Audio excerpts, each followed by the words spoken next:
تم نے ان لوگوں کو ووٹ دیے جن کے اپنے گھر ہزار ہزار کنال کے اوپر ہیں، مرلے نہیں کنالوں کے اوپر ہیں۔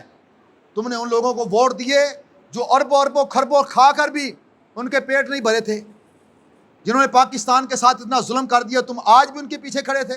بتاؤ پھر ہماری قربانی کس لیے گئی؟ ہم نے کس لیے اپنے گھر بار چھوڑے تھے؟ ان نالیوں کے لیے، ان سڑکوں کے لیے؟ اپنے آپ کو تھوڑا سا اپنے ضمیر سے پوچھیں کہ پاکستان کے اندر آج ہم نے 14 اگست تو منانی ہے اب، تو کیا ہم نے 14 اگست منانے کے ہم حقدار ہیں کہ نہیں ہیں؟ کیا ہم نے کبھی اس چیز کو سوچا بھی ہے جس کے لیے اتنی بڑی قربانی دی گئی ہے؟ کبھی ہمارے ذہن میں خیال بھی آیا ہے؟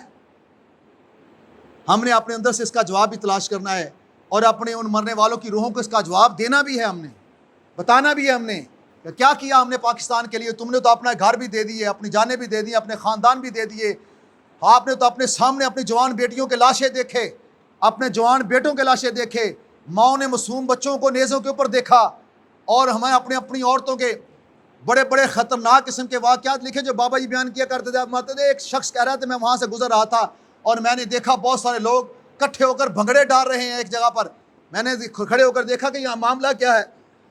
کہتے جب میں قریب گیا تو دیکھا ایک بہت بڑا ڈھیر لگا ہوا ہے، کس چیز کا؟ عورتوں کے پستان کاٹ کاٹ کر ڈھیر لگایا ہوا ہے، اور سکھ ہندو اس کے گرد بھنگڑے ڈال رہے ہیں۔ تو بتاؤ ان بچیوں کی جو یہ اعضاء کاٹ کر وہاں پر یہ کام کیے گئے، اتنی بے حرمتی کی گئی، ان کا جواب کس نے دینا ہے؟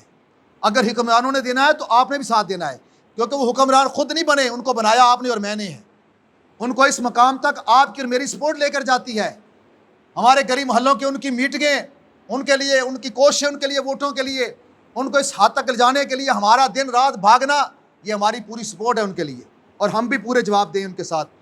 ہمارے ساتھ جو کچھ ہو رہا ہے، ابھی بھی اگر ہم نے آنکھیں نہیں کھولیں تو پھر شاید ہم تب کھولیں گے جب حقیقی طور پر ہم وہی 1947 سے پہلے والے واقعات میں ہم چلے جائیں گے، اور یہ دور نہیں ہے، آپ یاد رکھیں۔